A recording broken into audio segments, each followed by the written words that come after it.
유학과 비보 9월 27일 저녁 7시 30분 김포공항.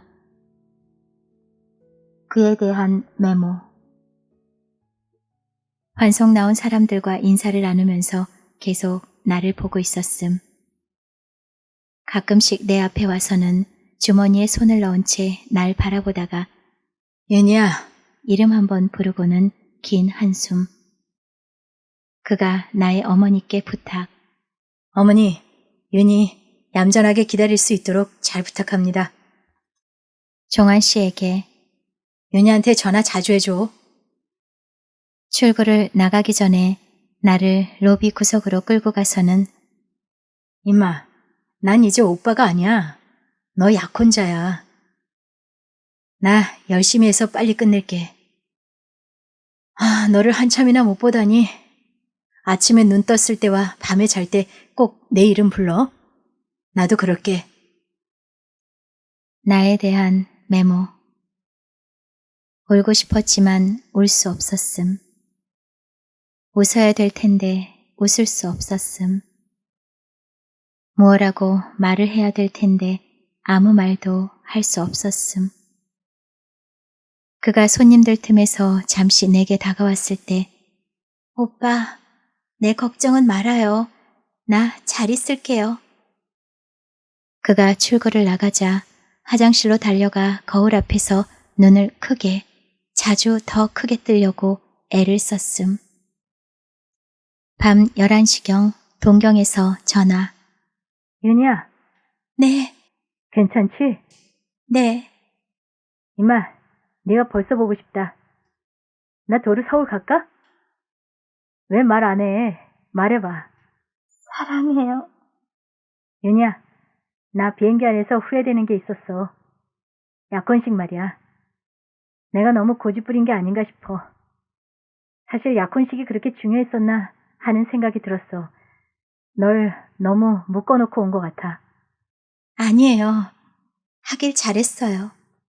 그래, 우리 잘한 걸로 생각하고 서로 열심히 하자. 응? 학교 잘 다니고 우리 집에 자주 가도록 해. 종환이도 자주 만나고 도착하는 대로 연락할게.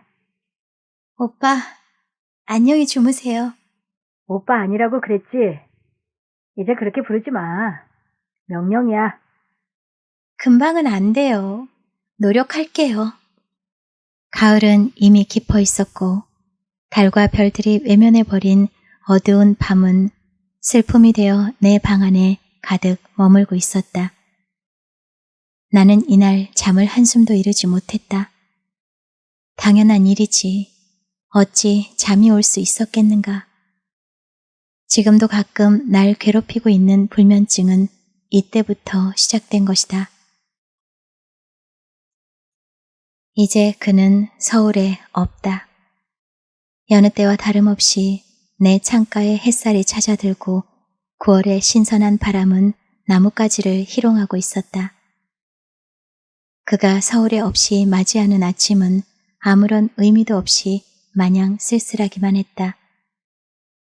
아직 깨어있지 않은 가족들 몰래 커피를 끓이고 볼륨을 낮추어 전축 스위치를 넣고는 비발디의 사계를 올린 다음 바늘을 가을에 갖다 놓았다. 괜한 헛수고였다. 현악기의 소리는 이미 그와 함께 듣던 아름다운 선율이 아니었다. 커피도 그와 마시던 커피 맛이 아니다. 무릎을 세워서 가슴에 끌어안고는 창밖을 바라보았다. 하늘은 이제 완전히 높아졌다. 아무리 구름이 가려도 가을 하늘은 유난히 높은 것 같았다. 동경에서 아침 6시 40분에 출발이라고 했으니 지금쯤 그 사람은 하늘을 알고 있겠네. 무슨 생각을 하며 가고 있을까? 명륜동 어머니는 얼마나 적적하실까? 어머님이나 찾아뵈러 갈까? 아니야, 잘 참고 계실 텐데. 날 보시면 더 생각이 나실지 몰라. 왜 이렇게 꼼짝을 할 수가 없지? 오늘은 강의도 빼먹고 싶어. 참, 은영이가 있지. 궁금해할 텐데 가야지. 이젠 은영이하고 시간을 많이 보내겠네. 학교에 나가야 될 텐데 도무지 몸을 움직일 수가 없었고 침대 위가 아니라 마치 공중에서 그네를 타는 듯 했다. 누가 내 방을 노크했다. 윤희야, 학교 안 가니? 얘가 웬 잠을 이렇게 자? 어머니는 밤새도록 잠을 못 잔 걸 모르는 모양이었다. 엄마, 나 벌써 깨어 있었어요. 근데 엄마, 지금 꼼짝도 못 하겠어요. 어머니가 책상 의자를 침대 가까이로 끌고 오셨다. 아유, 우리 큰 공주님 그러세요? 연애 거시느라 얼마나 피곤하셨으면 이러실까? 거기다 약혼식 치른 긴장도 안 풀리셨지. 장차 난군 되실 분은 멀리 떠나셨지. 왜 안 그러겠어요? 엄마 나 또 놀리려고 그러지. 그렇지 않아도 아빠랑 엄마랑 동생들 보기 쑥스러운데 툭하면 나 놀리더라 뭐. 나는 입술 2개를 연속 삐죽거렸다. 그러다가 이내 엄마 팔을 잡아당겨 내 볼을 비볐다. 얼마 만에 엄마 팔에 매달려 보는지. 그를 만나는 동안 너무 엄마 옆에 있어주지 못했다는 가책이 들었다. 부모님들 입장에선 어느 자식이나 마찬가지겠지만 큰딸이기 때문에 유난히 사랑을 쏟으셨을 텐데 이젠 다 자라서 남자를 만났다고 밖으로만 돌았으니 얼마나 쓸쓸하셨을까. 엄마, 그동안 매일같이 그 사람하고만 시간 보내서 내가 좀 섭섭했지? 엄만 내 손등을 쓰다듬었다. 무슨 소리야, 섭섭하다니. 사실은 말이다, 윤희야. 섭섭한 게 아니고 겁이 났었단다. 겁이 났어요? 왜요? 충식이가 도둑이면 어쩌나 하고. 도둑? 엄마와 난 마치 친구같이 한참을 서로 붙들고 깔깔대며 웃었다. 갑자기 공항에서 탑승구를 빠져나가는 그의 뒷모습이 떠올랐다. 윤희야, 널 한참 못 보다니. 하던 그의 목소리도 들리는 듯 했다. 혼자 외롭게 긴 여행을 하고 있는 그를 생각하니 비록 엄마와 함께지만 웃고 있다는 사실이 미안했다. 엄마가 시계를 보더니 놀라시며 벌떡 일어나셨다. 내 정신 좀 봐. 시간이 벌써 저렇게 됐네. 윤희야, 너도 일어나라. 아침 먹어야지. 전혀 식욕이 일어나질 않았다. 엄마, 나 생각 없어요. 머리도 무겁고 몸이 자꾸만 침대 밑으로 빠져드는 것 같아요. 너 충식이 떠난 게 섭섭해서 그러는구나? 그럼 매일 그렇게 붙어 다녔으니 서운하겠지. 왜 안 그러려고. 그래도 윤희야, 엄마 말 잘 들어야 된다. 혼자 멀리 가 있는 충식을 생각해서라도 학교 잘 나가고 어른들 자주 찾아뵙고 또 이젠 다 큰 여자니 너 자신도 예쁘게 가꾸고 하는 게 네가 충식을 기다리면서 해야 될 일이란다. 그리고 꼭 명심할 건 보고 싶다고 눈물 흘리지 마라. 옛말에 먼 길 떠난 사람 두고 울면 불길하다고 했다. 내 말 알아듣겠지? 눈물은 안 돼. 울어서는 절대로 안 된다. 그가 불길하다니. 어떤 일이 있어도 콧등이 시큰하는 일, 또 눈시울이 뜨거워지는 일이 없어야 된다. 즐거웠던 일만 생각할 것. 그러기 위해서 난 하루가 빠듯하도록 계획을 세웠다. 그동안 거절했던 후배들의 무용 지도, 한 달에 2가지씩 창작을 할 것, 저녁에 영어 학원 등. 그날은 결국 침대 위에서 하늘만 바라보고 있었다. 심한 두통과 열에 시달리면서. 다음날 아침 그가 나에게 내주고 간 숙제대로 아침 페르긴트 제1조곡을 듣고 있었다. 어제보다는 머리가 조금 가벼워진 것 같았다.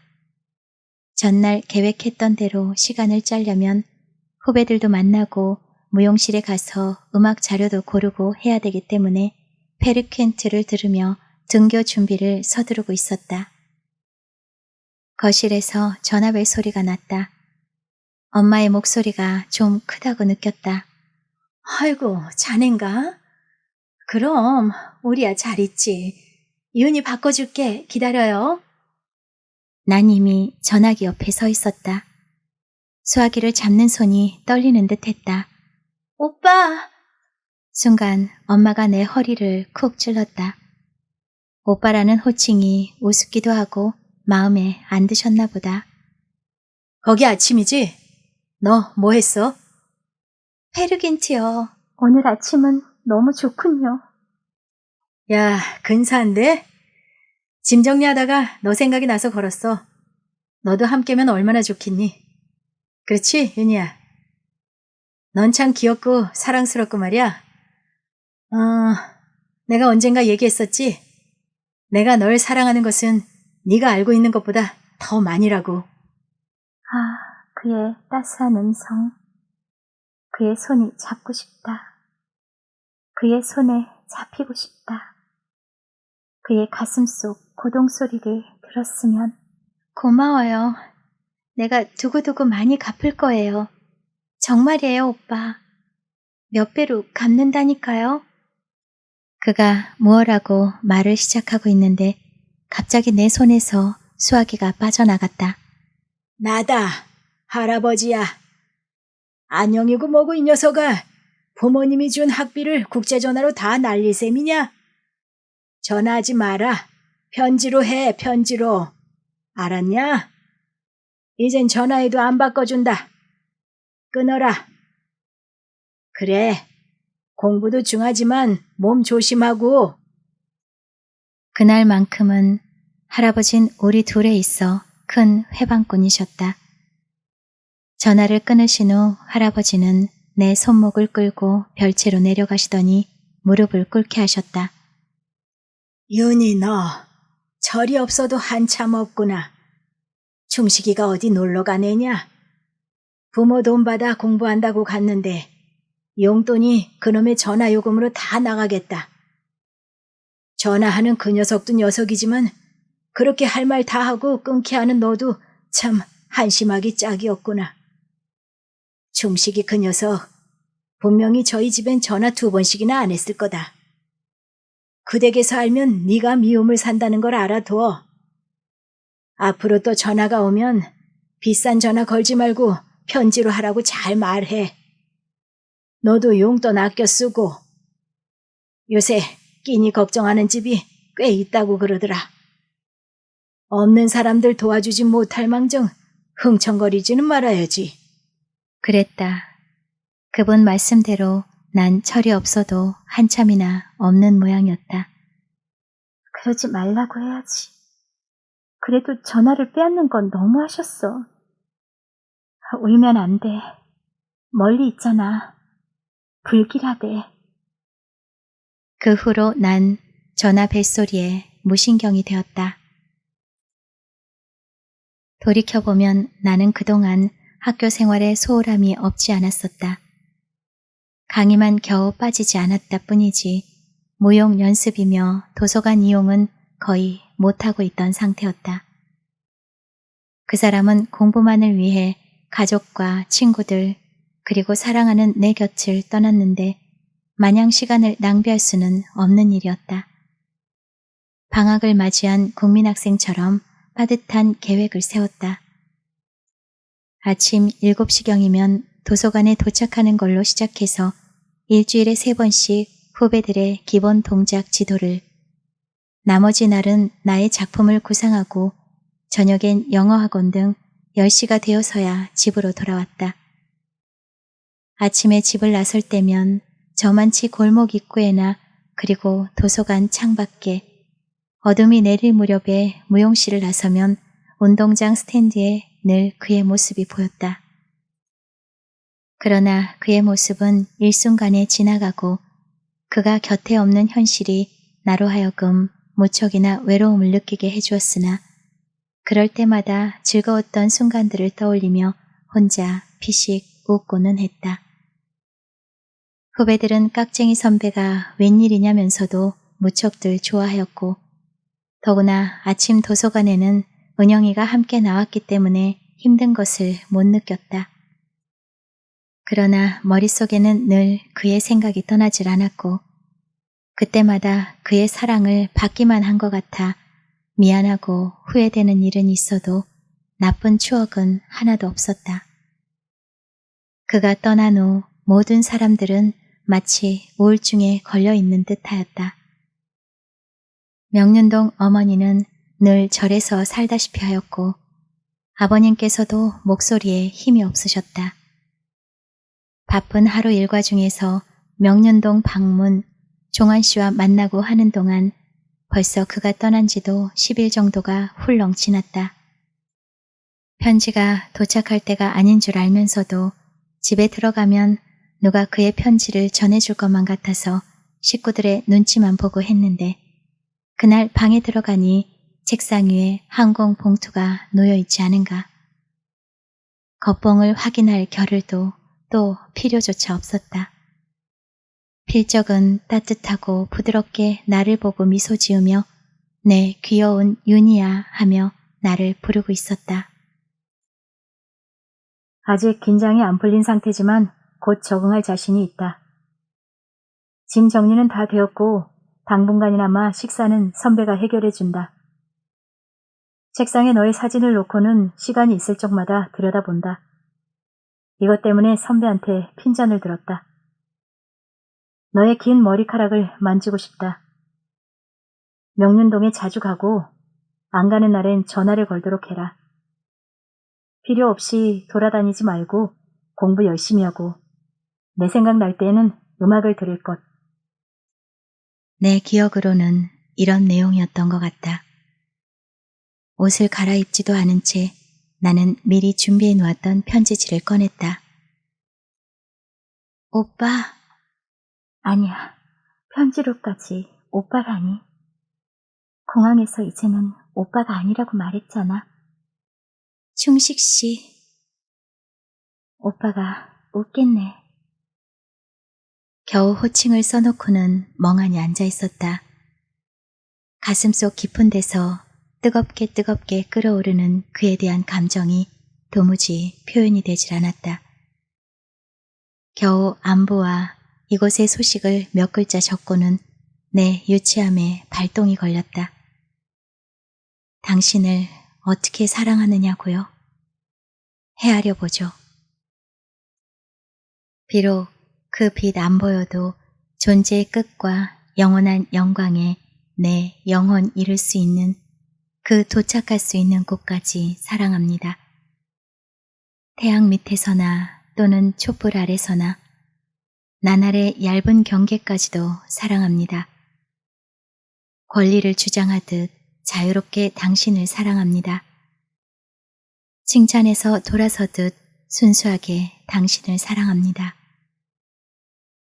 옛 슬픔이 쏟았던 정열로서 사랑하고 내 어릴 적 믿음으로 사랑합니다.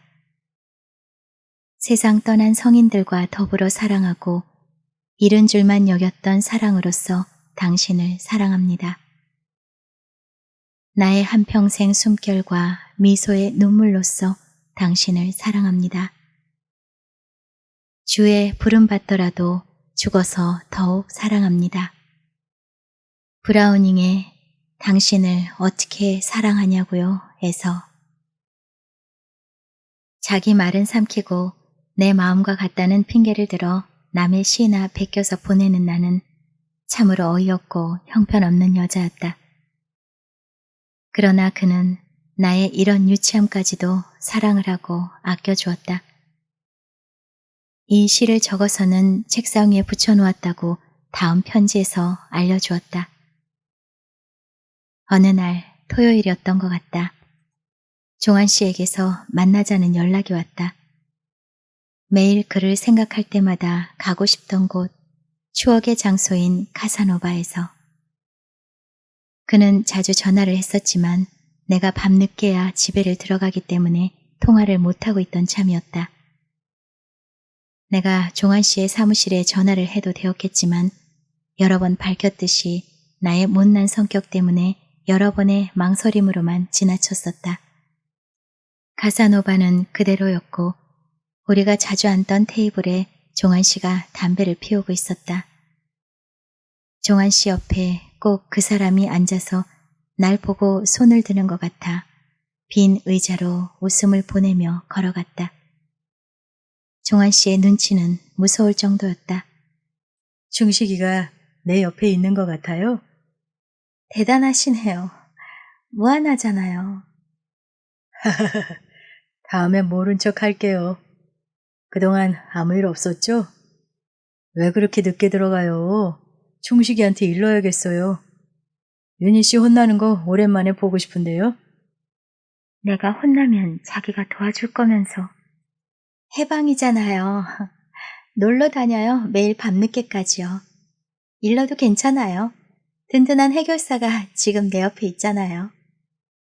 참 오랜만에 카사노바에서 웃어보는 것 같았다. 종환 씨는 언제나 다정한 우리의 친구였다. 그 사람도 얼마나 종환 씨를 좋아했는가. 물어보나 마나겠지만 충식이 보고 싶죠? 그래도 윤희 씨 많이 울어서 눈병 날 줄 알았는데 괜찮군요. 대답조차 나오질 않았다. 커피잔 속에 뜨거운 그리움이 가득했다. 난 그리움을 마시고 있었다. 그리고는 뜨겁고 진한 그리움을 가슴속 깊이 삼켰다. 한 모금, 또 한 모금씩. 차를 마시며 이런저런 얘기를 나누던 중 갑자기 종환 씨는 긴 한숨을 쉬었다. 무언가 답답한 일이 있는 듯 했고 표정도 어두워 보였다. 웬 한숨이에요? 그냥요. 아무것도 아니에요. 그러나 그의 말이 거짓임을 난 느낄 수가 있었다. 담배를 피우는 손이 약간 떨리는 듯 했고 눈은 초점을 못 잡고 있었다. 종환 씨, 무슨 일 있어요? 내가 충식 씨라 생각하고 말하면 안 되나요? 그가 고개를 저으며 씁쓸한 웃음을 지었다. 윤희 씨가 내 말을 어떻게 알아들을런지는 모르는 일이고 더구나 충식이한테는 더 못할 말이죠. 나는 점점 더 궁금해지고 또 한편 걱정도 되었다. 저토록 자상하고 다정한 사람의 가슴 속에 근심을 안고 있다는 것이 내 마음까지 아파지는 듯하였다. 종환 씨, 사실 그동안 충식 씨와 내 일에 얼마나 신경을 써주셨어요. 우린 뭐든지 다 털어놓고 말하는데 이렇게 숨길 거예요? 우리 세 사람은 혈맹의 관계잖아요. 말씀하세요. 나도 이제는 어린애가 아니라고요. 혈맹의 관계라며 한참을 껄껄 웃던 그의 얼굴에 갑자기 웃음이 거치고 슬픔마저 보이는 것 같았다. 그래요. 우린 혈맹의 관계예요. 말할 테니까 놀라면 안 돼요. 윤희 씨, 약속하죠? 평소 그답지 않게 서론이 길고 그만큼 망설임도 길었다. 내가 약속을 하겠다는 뜻으로 고개를 끄덕이자 종환 씨의 말이 시작되었다. 나 그동안 맞서 많이 보았잖아요. 좋은 여자들도 많았지만 다 거절을 한 것도 알고 있죠. 물론 그전에도 여자를 일부러 피했었죠. 그 이유를 이제 말해줄게요. 종환 씨는 여기까지 말하고는 담배를 한 대 꺼내면서 겸연쩍은 표정으로 웃었다. 아, 여자 문제구나. 난 사실 얼마 전부터 사랑하는 여자가 있어요. 그런데 그게 말이에요. 나 혼자였다고요. 저쪽은 통 모르고 있죠. 그리고 이제는 내가 내 마음을 정리할 때가 온 것도 같고요. 신중해야죠. 윤희 씨도 내 형편을 알고 있겠지만 나는 호르몬이와 사는 가난하진 않지만 넉넉하지 않은 집의 자식이고 나 혼자 애 태우며 바라만 보던 그 여자의 집안은 부유한 데다 약간의 권력도 있는 집의 딸이죠. 말 안 하길 잘했어요. 요사이 그 집에선 사윗감을 고르고 있는데 그 상대들이 모두가 대단하더라고요. 회장, 사장, 국회의원 등 내노라 하는 집안의 자식들이에요. 자신 없는 도전은 하지 말아야죠. 시작부터 막힐 거 아니에요. 거절당했을 때를 생각하면 앞이 캄캄하죠. 나 혼자 시작한 일이니 혼자 끝낼 수밖에 더 있어요. 어때요, 윤희 씨? 재미없죠? 사랑하는 사람과 약혼까지 한 윤희 씨라 짝사랑 얘긴 시시하죠? 그래도 난 심각하다고요. 그 여자 누군지 궁금할 거예요. 윤희 씨가 알면 깜짝 놀랄 텐데. 답답한 마음이 점점 불어나고 있었다. 누구예요? 내가 알면 놀라나요? 그럼 나 아는 사람이에요? 종한 씨는 신음을 하듯 정미라고 짧게 나의 장래 신우의 이름을 불렀다. 일순간 놀라움과 당혹함에 몸둘 바를 모를 정도였다. 그야말로 충격, 바로 그것이었다. 상대가 정미라는 것, 지금 종한 씨의 쓸쓸함, 아픔 등이 모두가 충격이었다. 그리고 종한 씨의 그런 마음을 모르고 있었던 것이 또한 더없이 미안했다. 충식 씨의 미안함까지도 난 더더욱 미안해서 부끄러울 정도였다. 그렇게 놀랬어요? 네, 놀랬어요. 그리고 종한 씨 미안해요. 전혀 눈치도 못 챘어요. 충식 씨한테 말을 하지 그랬어요. 그는 조용히 두 눈을 내리 감고 있었다. 내가 말했잖아요. 자신 없는 도전은 안 한다고. 그 녀석 미국으로 간 후에 편지로 고백을 할까도 했는데 역시 그만두길 잘했다는 생각이 들어요. 윤희 씨도 요즘 정미 결혼시키려고 어머님이 애쓰고 계시는 거 알고 있죠? 후보들이 얼마나 경쟁을 합니까? 중식이 어머니는 날 친자식처럼 대해주시지만 사윗감으로는 아니거든요. 아시면 기절하실걸요? 난 사실 그동안 두 사람이 얼마나 부러웠다고요. 윤희 씨를 동생같이 귀여워하면서 서로 사랑하게 되고 결국 결혼 약속까지 하게 되니 얼마나 좋아요. 정미를 한번 만나서 얘기를 해볼까도 생각했지만 그 애가 당황할 생각을 하면 어쨌든 아닌 거예요. 안 되는 일이고요. 잠깐, 아주 잠깐 꿈을 꿨다 생각하면 돼요. 그 애한테는 내가 오빠의 친구일 뿐이지 결코 짝은 아니죠. 신경 쓰지 말아요, 윤희 씨. 그는 몇 번씩이나 안 들은 걸로 해달라며 부탁을 했지만 내 생각은 꼭 그렇지가 않았다. 서로의 다른 환경이 뭐 그리 문제가 되는지도 이해가 안 갔지만 정미에게 말 한 번 못하고 혼자만 사귀려 드는 종한 씨를 도와줘야겠다는 생각이 들었다.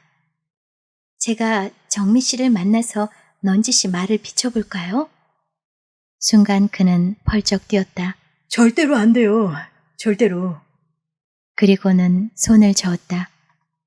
그래도 그게 아니야. 정말 아닐 텐데. 시작이나 끝이 종한 씨 혼자만의 일이었다고 하더라도 상대가 충식 씨의 동생인 정미가 아닌가. 두 남자의 우정은 내가 잘 알고 있는데 일이 잘 안 된다고 하더라도 나빠질 두 사람이 아닌데 어떡하지? 시간이 너무 늦어서 할 수 없이 카사노바를 나왔지만 내 머릿속에는 종한 씨가 마음의 정리를 잘 못하고 있다는 판단으로 가득 차 있었다. 잠자리에 들어도 종한 씨 생각에 어차피 잠은 틀린 것 같았다. 자리에서 일어나 편지지를 찾았다. 내가 들은 대로 그리고 종한 씨의 심정이 어떻겠나를 헤아려 볼 때 우리 두 사람은 친구에게 부끄러울 정도로 잘못한 거라면 결국은 충식 씨가 도와줘야 될 일일 것 같고 또 반드시 도와주어야 될 거라는 내용의 글을 적었다. 편지를 써놓으니 마음은 좀 놓이는 듯 했다. 종한 씨를 만난 이튿날은 일요일이라 명륜동을 가기로 마음먹고 아침 일찍부터 서두르고 있는데 거실에서 어머니의 전화 받으시는 소리가 들렸다. 말씀하시는 걸로 보아 명륜동에서 온 듯했다. 절에를 가는데 마침 일요일이니 나를 데리고 갔으면 해서 연락을 주신 거였다. 어머니는 혹시 내가 실수라도 할까봐 스님께 인사를 드릴 때는 두 손을 모아 합장을 해야 되며 법당에서 불공을 드릴 때 절하는 법을 자세히 일러주셨다. 아들을, 더구나 외아들을 먼 외국에 보내신 어머니로서는 절이라도 가야지만이 마음에 안정을 찾을 정도로 무척 공허하셨으리라. 경기도 여주로 가는 길목은 아직 시들지 못한 코스모스가 바람에 한들거리고 있었지만 벌써 10월이어서 가을이 가고 있음을 느끼게 했다. 차 안에서 어머니는 염주만을 돌리고 계실 뿐 아무런 말씀도 없으셨다. 마침 함께 가는 정미도 어머니의 표정이 너무 침울해 보여서인지 가끔 나와 눈이 마주치면 살며시 웃을 뿐 차 안은 너무 적막했다. 여주 읍내로 들어선 차는 다시 우측으로 방향을 돌려서 얼마 가지 않아 다리를 건너 강둑을 따라 달렸다. 그러자 실록사라는 절이 나왔다. 전부터 어머니는 이 절에 자주 오셨던지 스님과 잘 알고 있는 것 같았고 늙은 스님께 나를 며느리라고 소개를 하셨다. 잠시 후 스님을 따라 세 사람은 법당으로 들어갔다. 스님의 독경이 시작되고 엎드려 절을 하시는 어머니의 옆에서 정미와 나도 부처님께 합장을 했다. 아마도 그때 세 사람은 오직 충식 씨만을 위해서 똑같은 마음으로 불공을 드렸을 거다. 한참이 지나자 어머니께서는 우리를 보시고 너희는 이제 나가도 된다. 저 앞에 있는 탑 아래 가서 강바람이나 쏘이렴 하셨다. 10월 하순의 강바람은 차가웁게 가슴을 때리는 듯 했지만 오랜만에 서울을 벗어나 맑은 공기를 마시니 그가 떠난 뒤에 답답했던 마음이 조금은 가벼워지는 것도 같았다. 정미 옆에서 나는 어제 들은 종한 씨 일로 어디서부터 말을 꺼내야 할지를 궁리하고 있었다. 어머니께서 법당을 나오시기 전에 빨리 알아봐야겠는데 도무지 무슨 말부터 시작해야 할지를 몰랐다. 종한 씨 말이에요. 종한이 오빠, 근데요? 아무리 보아도 갑작스레 듣는 종한 씨의 말에 그녀의 표정은 달라짐이 없었다. 초조했다. 실수하면 어쩌나 하고 걱정도 되고 참 좋은 사람이라고요. 오빠만큼이나요. 갑자기 뚱딴지 같은 내 말에 깔깔대고 웃는 정미의 웃음소리는 탑 아래 흐르고 있는 강물만큼이나 맑고 고왔다. 윤희 씨는 싱겁기는 누가 그 오빠 나쁘대요? 나의 서투른 말솜씨는 정말 못 말린다. 이왕 말을 꺼냈으니 계속은 해야 될 텐데 시작이 분명 잘못이었다. 말꼬리를 얼른 돌렸다. 정미 씨, 신랑감들 만나보니까 어때요? 정미가 날 보며 어색하게 웃어 보였다. 어떻긴요, 잘 모르겠어요. 선을 본다는 일이 얼마나 피곤한지 윤희 씨는 잘 모를 거예요. 전혀 알지도 못하는 남자를 순전히 결혼만을 조건으로 만난다고 생각해 보세요. 거기다가 부모님들까지 나오셔서 안 그러는 척하면서 약점 하나라도 캐내려고 훑어보죠.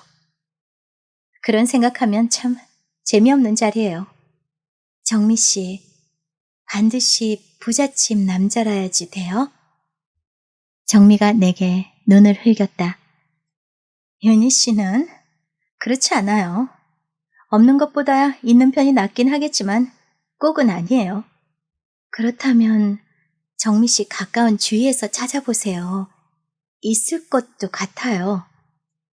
주위에? 하면서 정미가 고개를 갸우뚱거렸다. 여기서 잘 얼버무려야지. 자칫하다가는 종한 씨의 얘기가 나올지도 모르는 주책스런 내 입이다. 이 정도로 말하고 내일 편지를 붙이면 그의 답이 오겠지.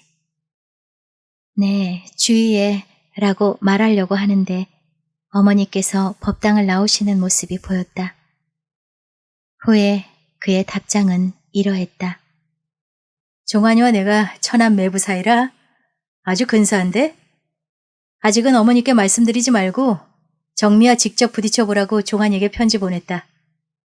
툭하면 우리에게 훈계를 하던 녀석이 그렇게 용기가 없으니 어이가 없고 모르고 있었던 것이 네 말대로 정말 미안하다.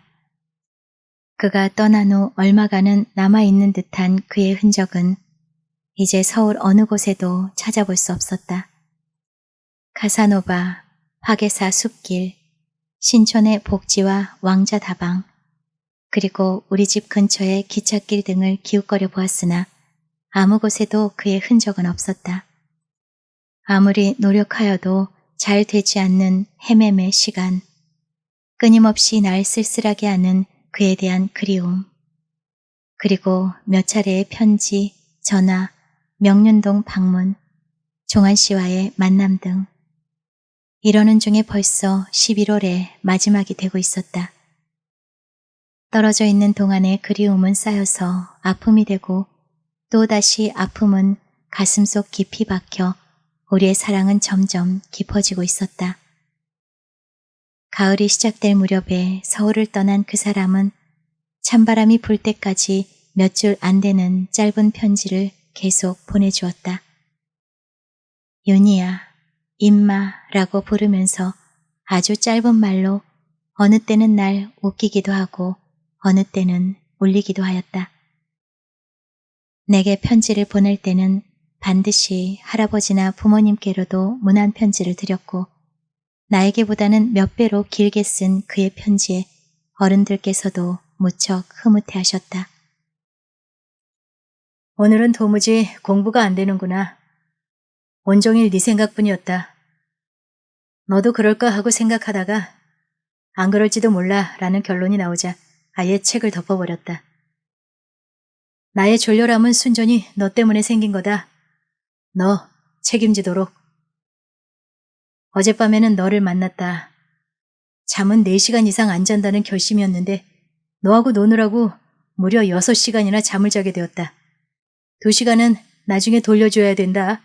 알았지? 임마, 그만 출근대라. 여기까지 따라와서 남 공부도 못하게 귀찮게 구냐? 무슨 여자가 욕실까지 따라 들어오니? 그런데 윤희야, 서울에도 내가 있니? 아, 내가 참 보고 싶다. 생각해보면 참으로 그리운 지난 날들이다. 누가 날 이토록 사랑해 줄 것인가? 나는 지금도 하루에 수없이 그의 모습을 떠올리고 또 그의 이름을 부른다. 엄충식, 엄충식. 11월 30일 실기시험이 끝나는 날이었다. 학기말 고사를 앞두고 실기시험을 미리 치르게 되었다. 시험 기간은 이틀이었지만 작자가 작품을 만들어서 발표를 해야 됐기 때문에 창작을 하고 연습을 하느라 거의 열흘 정도는 보통 분주한 게 아니었다. 시험 결과야 어떻든지 일단 시험이 끝이 났다는 게 무척 마음을 가볍게 해주었다. 학창시절을 돌이켜보면 시험이 끝나는 날같이 홀가분하고 즐거운 날은 없었던 것 같다. 며칠 후면 학기말 시험이 있긴 하지만 실기만이라도 끝난 것이 큰 짐을 덜어버린 느낌이었다. 좀 더 솔직히 말하면 이튿날에는 오랫동안 찾아뵙지 못한 명륜동에 갈 수 있고 또 그의 방을 들여다볼 수가 있기에 더욱 즐거웠다. 그날은 은영이와 시간을 보내기로 시험 전부터 약속을 했었다. 무용 연습복과 슈즈 등을 넣은 큰 가방을 둘러매고 은영이와 나는 교정을 나왔다. 눈이라도 내려줄 것 같이 잔뜩 찌푸린 하늘은 사람의 마음만 초라하게 만들었다. 눈에 대한 기대에 우리 둘은 자꾸만 하늘을 쳐다보았다. 은영아, 근데 우리 어딜 가지? 아무리 생각을 해봐도 갈 데가 없었다. 실컷 돌아다니며 놀기로 했는데. 글쎄 말이야. 작년까지만 해도 갈 데가 너무 많았었는데 이젠 우리도 늙었나 보다 얘. 별로 재미있는 데가 없어. 은영이는 그냥 아무 생각 없이 말을 했나 본데 난 늙었다는 말이 그렇게 우스울 수가 없었다. 뭐야? 늙어? 징그럽다 얘.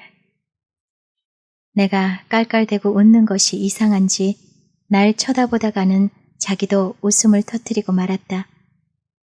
우리는 길 한가운데 서서 웃음을 참지 못하고는 서로가 얘 그만 웃어 창피해 너부터 그만해 하고 말도 아니고 웃음도 아닌 이상한 소리를 내며 낄낄거렸다. 늘 웃다 보면 내 옆에 찾아와 있는 그 사람. 휴, 웃고 나니 허무하다 얘. 충식 씨한테 미안하고. 또 시작이구나. 연애 한번 못 해본 사람은 어려워서 알아듣지도 못하겠네. 웃는 게 뭐가 미안해. 충식 씨가 아무렴 네가 울고 있길 바라겠니? 안 그래? 물론 그런 뜻은 아니지만 웃다가 보면 괜히 좀 그래. 아, 너같이 사랑을 안 해본 사람은 지금 내 마음을 몰라. 말이 끝나기도 전에 내가 은영이의 옆구리를 간지럽히자 그 아이는 자지러지는 소리를 내면서 몸을 움츠렸다. 우린 갈 데를 못 찾고 계속 길에서 시시덕거리기만 하였다. 갑자기 은영이가 내 어깨를 툭 쳤다. 놀라서 쳐다보는 날 보고 말했다. 예, 윤희야. 나 좋은 생각이 있어. 너도 들으면 좋아할걸? 어디 좋은데 생각났니? 응, 충식 씨하고 잘 가던데 나 좀 구경시켜줘. 두 사람의 추억의 장소 말이야. 여러 군데겠지만 우선 춥고 배도 고프니까 명륜동 카사노바부터 데려가줘. 너무 뜻밖의 좋은 제안이었다. 카사노바에 가면 그가 날 기다릴 것만 같았고 또 그가 빙그레 웃으며 들어올 것만 같았다. 은영이가 주위를 둘러보면서 말했다. 예, 두 사람은 어디에 잘 앉았었니? 내가 여기 이 자리 라고 대답을 하자 그래? 하며 고개를 끄덕였다. 식사가 끝나고 차를 기다리는데 바로 옆 동네에 있는 그의 집이 생각났다. 내일이면 들르긴 하겠지만 지금 와 있는 곳이 명륜동이라 생각하니 전화를 하고 싶었다. 신호가 울리기 무섭게 정미가 나왔다. 저예요. 누구 전화 기다리고 있었어요? 아니요. 왜요? 그녀의 가라앉은 음성이 꼭 낯선 사람만 같았다. 전화를 급하게 받으시는 것 같아서요. 어디 아파요? 목소리가... 윤희 씨 거기 어디예요? 확실히 다른 날과는 달랐다. 오늘 일단 실기시험이 끝났잖아요. 바로 학기말고사가 있긴 하지만 친구하고 카사노바에 차 마시러 왔어요. 친구랑 집이 같은 방향이라서 그냥 집에 갔다가 내일 갈게요. 아버님, 어머님 안녕하시죠? 그때 저쪽에서 누가 정미를 부르는 소리가 났고 손으로 수화기를 막는 것 같았다. 무슨 일이라도 있는 걸까? 다시 정미가 나왔다. 여보세요? 아, 미안해요, 윤희 씨. 옆에서 말을 시켜서요. 정미 씨, 무슨 일 있어요? 일은 무슨 일이요? 윤희 씨 친구하고 재밌게 놀다가 가요. 또 연락하고요. 끊어요. 억지로 태어난 척하는 목소리. 더구나 일방적으로 전화가 끊겼다. 평소와 다른 정미 때문에 무척 궁금했지만 일이 있으면 날 오라고 그랬을 텐데 혼자 기분 나쁜 일이 있겠지 하는 생각에 테이블로 돌아왔다. 은영이와 계속 쉬지 않고 떠들면서도 신경은 그의 집에, 아니 정미에게 있었다. 카사노바를 나오니 바람은 더 세차게 불고 하늘은 아예 잿빛이었다.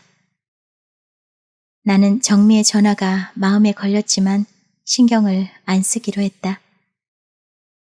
은영이와 버스를 타고 우이동 쪽으로 가서 화계사 숲길을 거닐면서 충식 씨와의 추억을 얘기하고 저녁 늦게야 집으로 돌아왔다.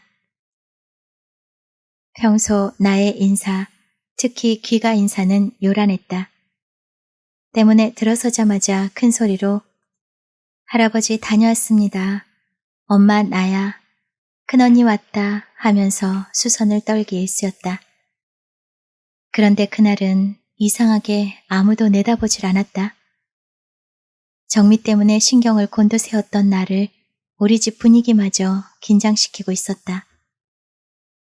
부모님들은 별채에 계신 것 같았다. 신을 벗으며 할아버지 하고 다시 한번 소리를 지르자 방문이 열리고 무표정으로 앉아 계시는 어른들의 모습이 보였다.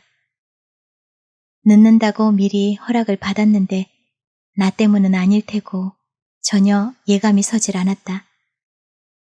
거기에다 아버지까지 평소보다 일찍 들어와 계셨다. 엄마, 왜 그래요? 우리 집 무슨 일 생겼어요? 어머니는 대답도 없이 할아버지 쪽으로 고개를 돌리셨다. 마치 아버님 어떡하죠? 하시는 듯이. 아빤 오늘 왜 일찍 들어오셨어요? 아버지 역시 침묵이었다. 분명 무슨 큰일이 벌어진 게 틀림없었다. 침울한 표정으로 할아버지께서 날 부르셨다. 거기 앉거라. 세 분의 얼굴을 보면서 난 자꾸 겁이 났다. 윤희야, 지금부터 내 말을 잘 들어야 한다. 절대로 경솔한 짓 하지 말고 아주 침착하게 들어야 돼. 할아버지의 길고 깊은 한숨 소리가 들렸다. 그러고 보니 어머니의 눈이 뻘겋게 충혈된 것 같고 또 아버지의 굳은 표정은 처음이었다. 네, 할아버지. 명륜동에서 연락이 왔는데 중식이가 말이다. 충식 씨가요. 할아버지, 충식 씨가 왜요?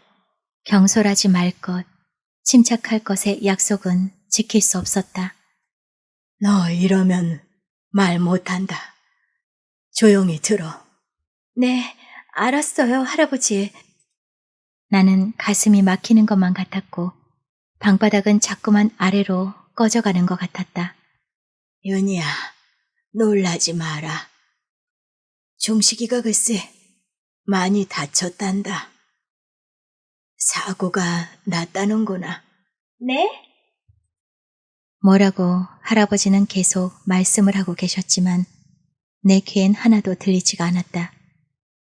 가슴 속에서는 방망이 소리가, 귀 속에서는 벌떼가 나르는 소리가 나고 목이 갑자기 막히는 듯하였다.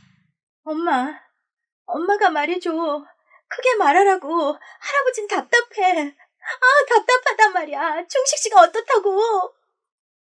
허우적거리는 내 손목이 엄마에게 꽉 붙잡혔다. 그래, 윤희야, 정신 차려. 내 말해줄게. 놀라는 김에 아주 다 알고나 있어라. 교통사고가 났단다. 엄마, 얼만큼이래? 아주 심하단다. 엄마는 나보다 먼저 눈물을 흘리고 계셨다. 명륜동에 가야지 하며 일어서려는데 도무지 믿어지지가 않아 다시 자리에 주저앉았다. 엄마, 언제 연락받았어요?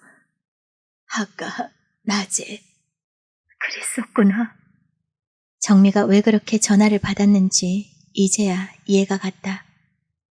나는 우선 그의 집을 가봐야겠다는 마음으로 내 방으로 올라왔다.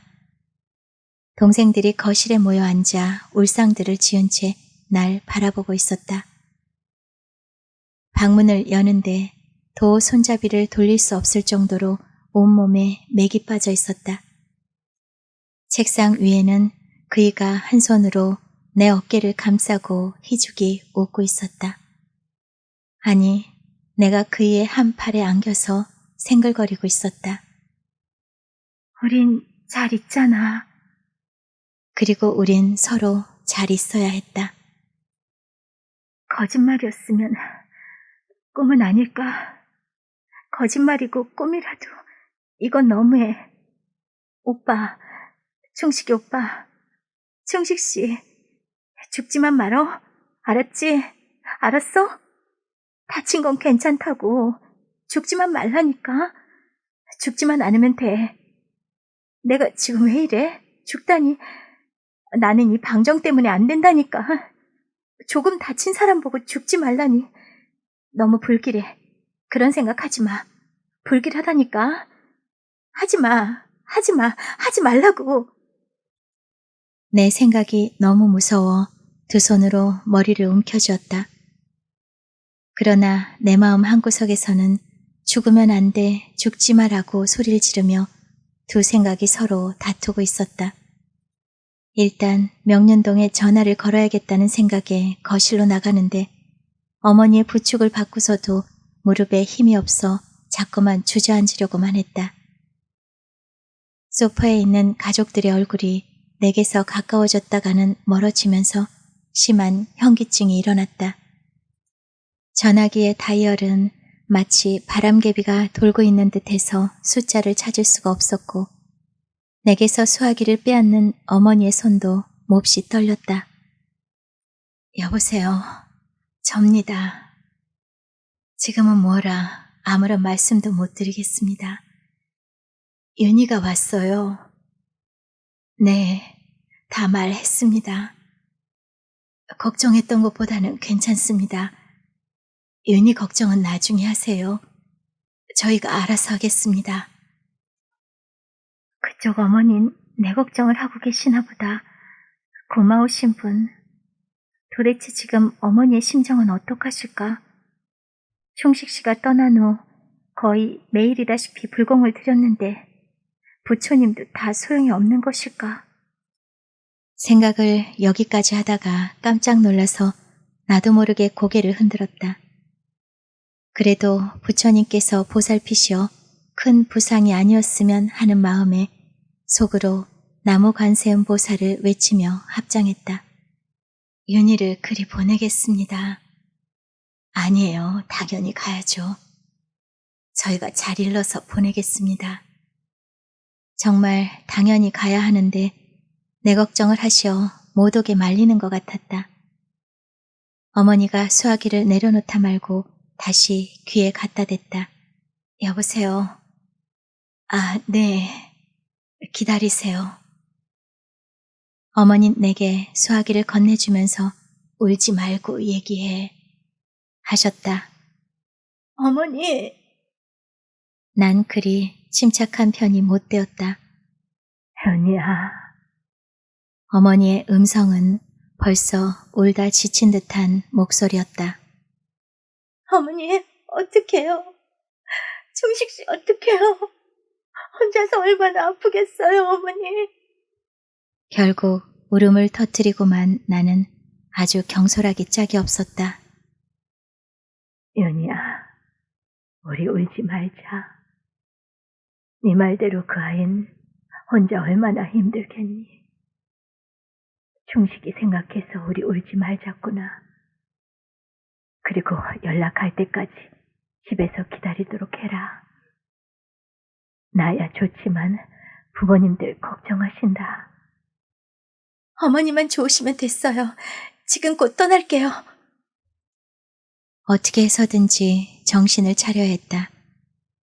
지금 아무도 없는 먼 나라에서 혼자 고통을 겪고 있을 그를 생각해서. 그리고 내게 좋은 남자를 사랑하게 해주신 그의 어머니. 아, 나의 가엾은 시어머님을 위해서. 바지에 반코트 차림이었던 나는 명륜동에 가기 위해 투피스로 갈아입었다. 옷 입는 것을 도와주시는 어머니 얼굴은 온통 눈물투성이었다. 너 명륜동 어른들 앞에서 울면 안 된다. 눈물이 나도 꼭 참고 정 못 참겠다면 어디 눈에 안 보이는 곳에 가서 울도록 해라. 너도 물론 마음 아프겠지만 자식 일인데 오죽하시겠니? 더구나 외아들 아니냐.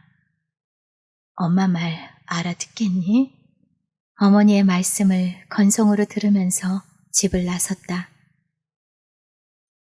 불과 1시간 전에 친구와 웃으며 왔던 길을 나는 눈물을 쏟으며 달려가고 있었다. 그의 신음소리가 여기저기서 들리는 듯해서 나는 두 손으로 귀를 막았다. 도대체 그 사람은 어느 정도일까?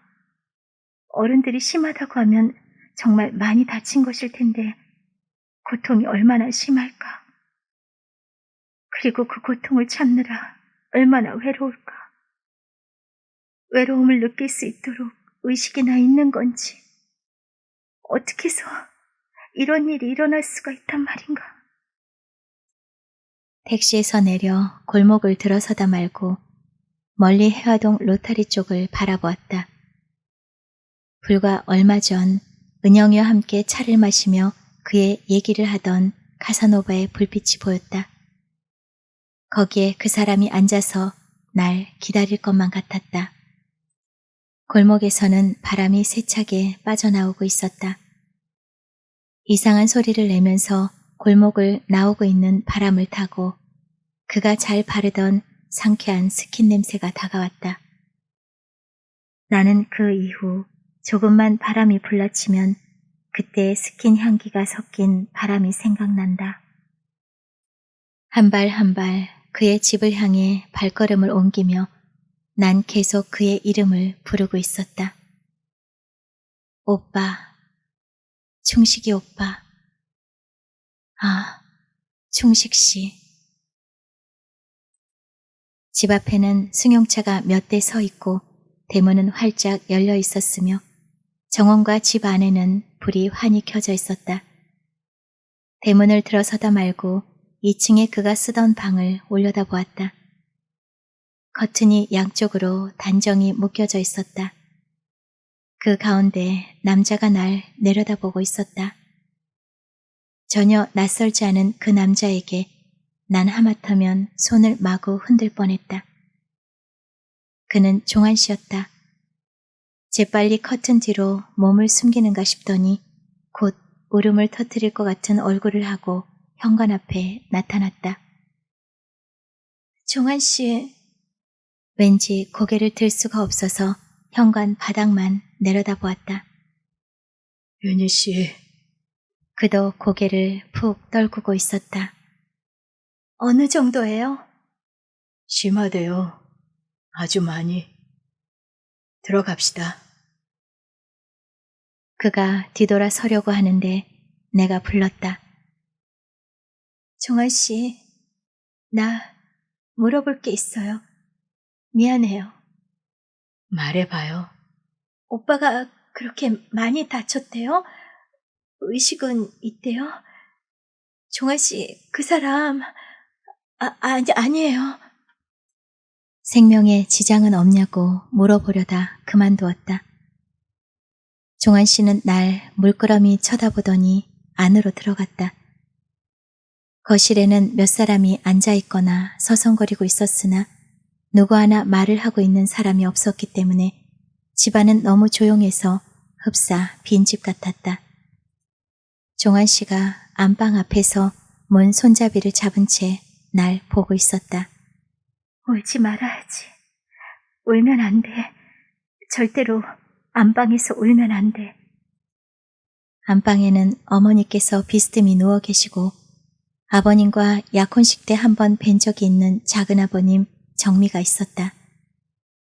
내가 들어서자 방 안에 있던 사람들은 일제히 날 쳐다보았고 어머닌 아이고, 쟤 어떡하니.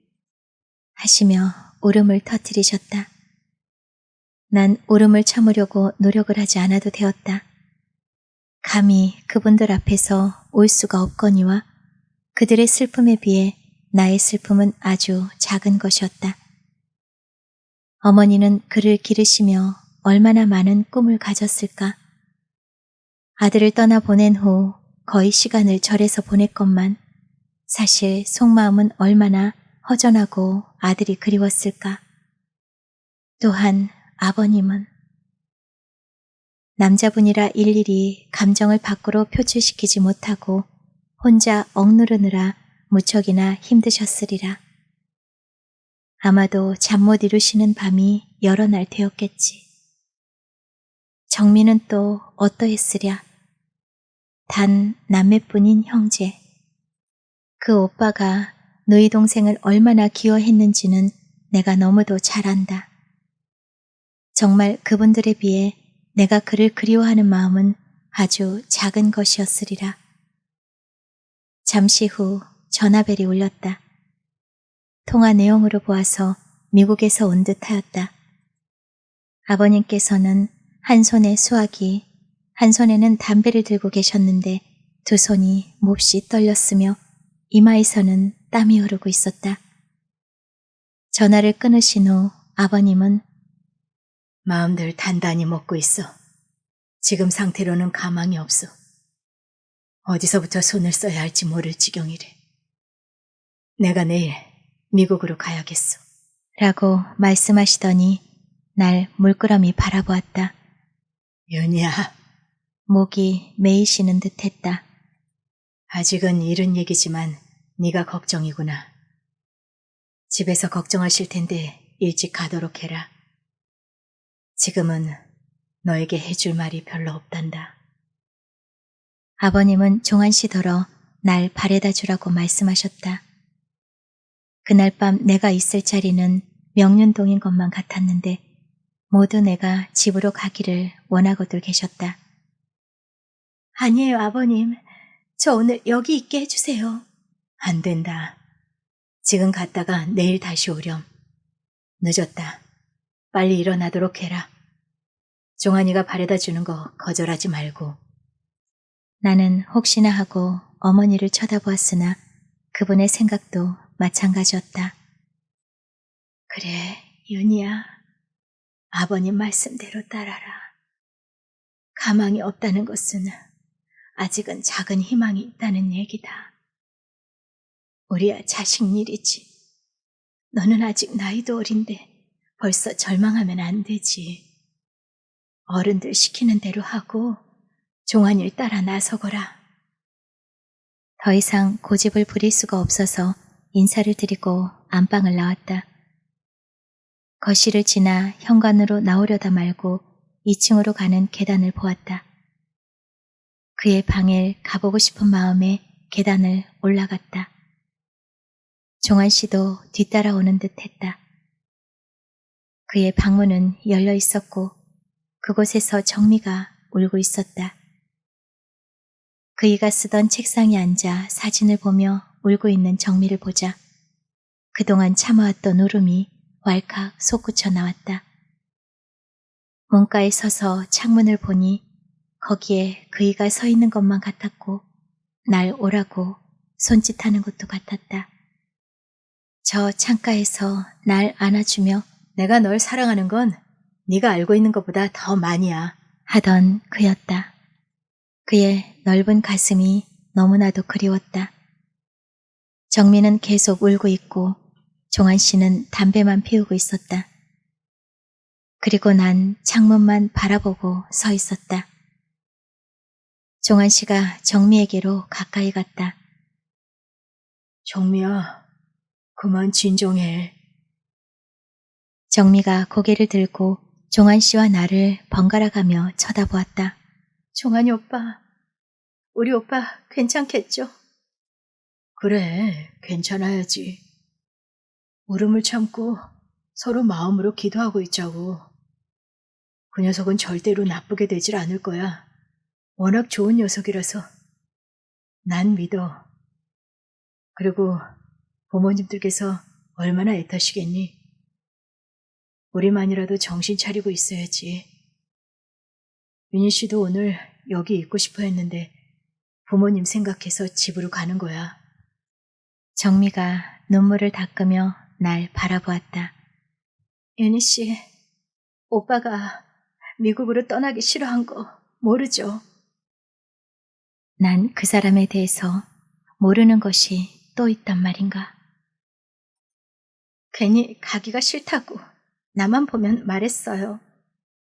윤희 씨 때문에 그러는 거 아니냐고 내가 놀렸지만 꼭 그것만도 아닌데 괜히래요. 왠지 괜히래요. 왜 그랬을까? 이런 나쁜 일의 예감이었나? 윤희야, 나 그냥 여기 있으면 좋겠다. 얌마 너 보고 싶어서 어떡하냐? 라는 그의 말에 철없이 행복한 마음이나 가졌으니 난 도대체 그에게 무엇이었는가? 바보 같은 이라고. 나쁘면 내가 나빠야지. 그 사람은 안 돼. 지금 그의 사고를 슬퍼하고 있는 여러 사람들 중에서 나는 자격 상실이었다. 부모님들을 배워도 그렇고 묵묵히 집안을 지키고 있는 종한 씨 그리고 정미 앞에서 난 어떤 방법으로도 슬픈 내색을 할 수 없었다. 대문을 나서면서 그의 방을 올려다보았다. 창가에 그가 손을 흔들고 있었다.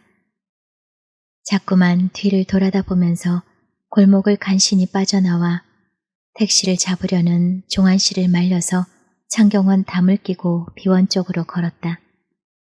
이젠 완연한 겨울바람이었다.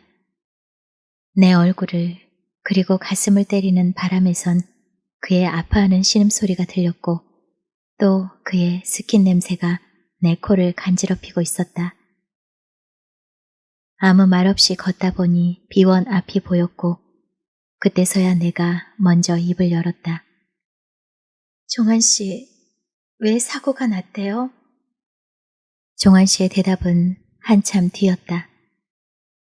윤희 씨가 알고 있는 것보다 더 아는 사람은 아직 아무도 없어요.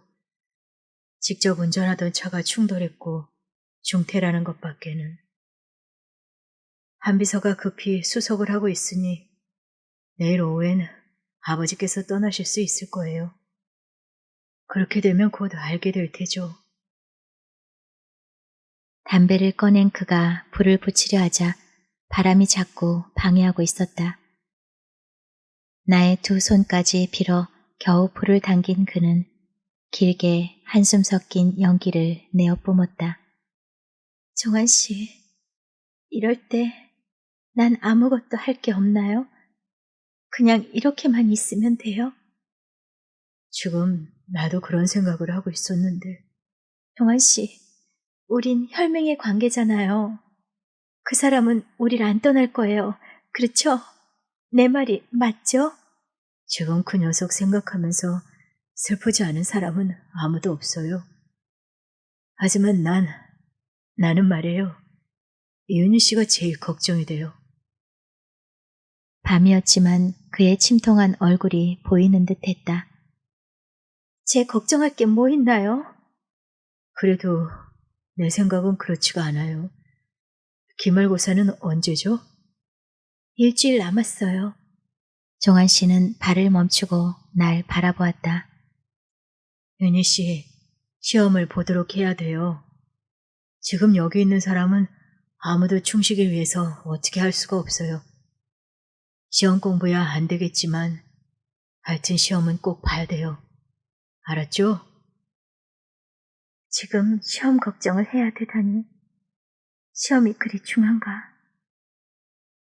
지금은 그 사람의 일 외에는 아무것도 문제될 게 없었다.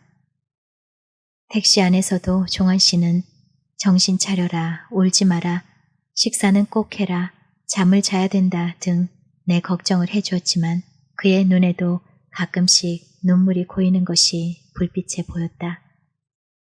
집 앞까지 바래다주고 골목을 나가는 뒷모습이 무척 쓸쓸해 보였다.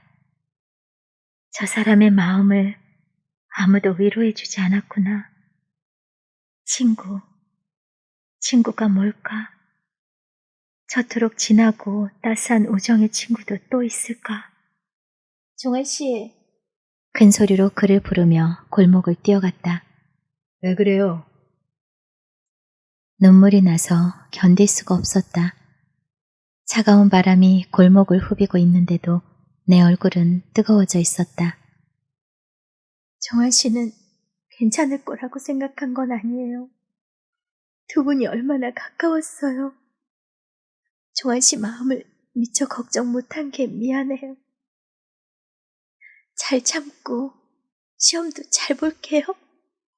이 말을 하는데 어찌나 눈물이 나던지 제대로 말을 할 수가 없었다. 아, 참, 윤희 씨도 그런 것까지 다 미안해하면 어떡해요. 난 괜찮아요. 울지 말아요. 괜찮다니까. 우리 서로 잘 참기로 해요. 시험 얘긴 마음이 놓이는군요. 들어가세요. 종한 씨에 대한 그의 우정이나 나에게 주는 배려는 그 후에도 큰 힘이 되어 주었다.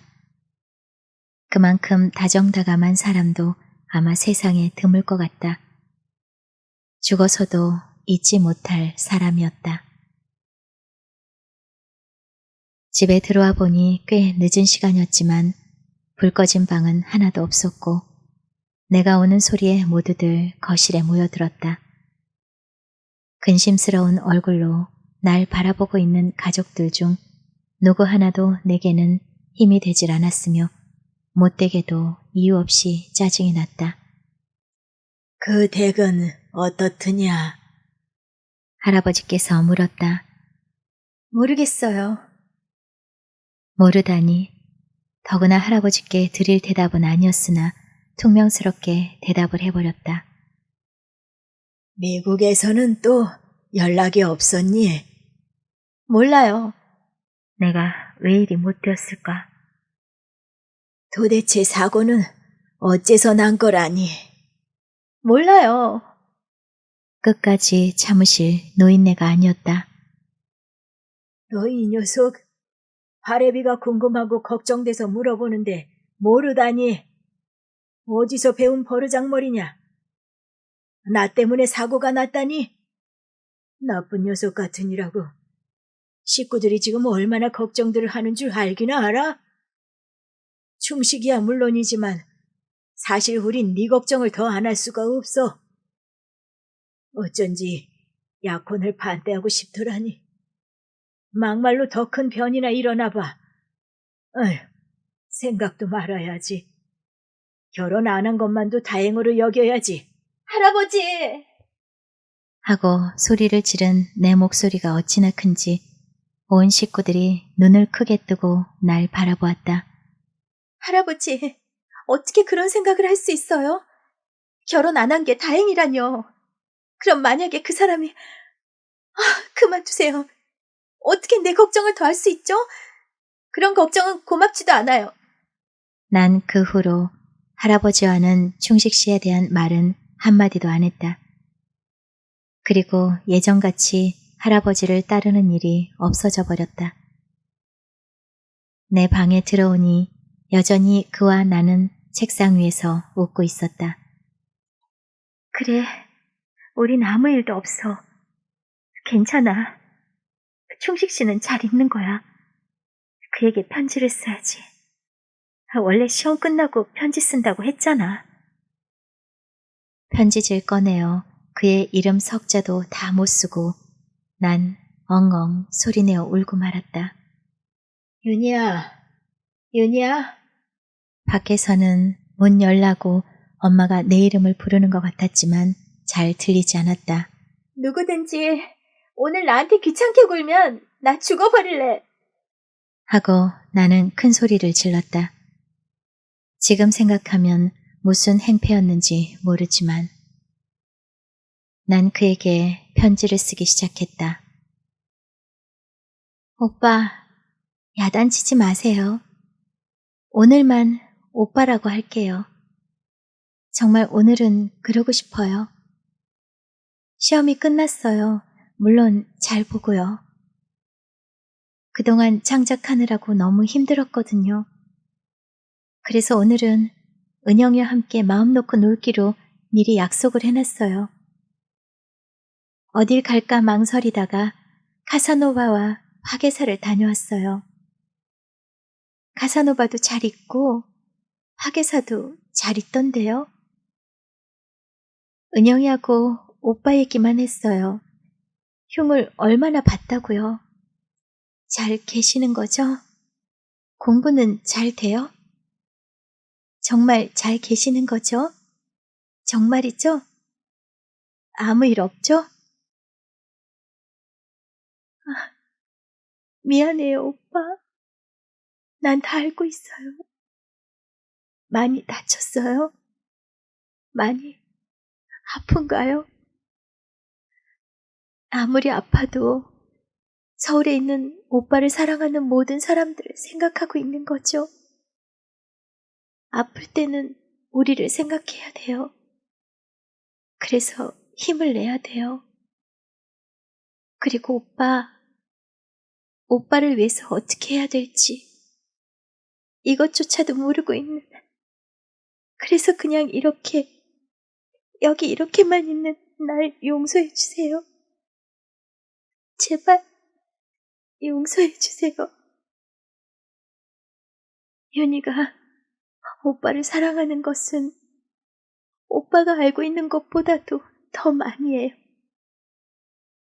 오빠 말 흉내내는 것이 아니라 정말 더 많이라고요. 내 편지 받으시는 대로 바로 답장을 쓰셔야 돼요. 난 꼭 기다릴 거예요.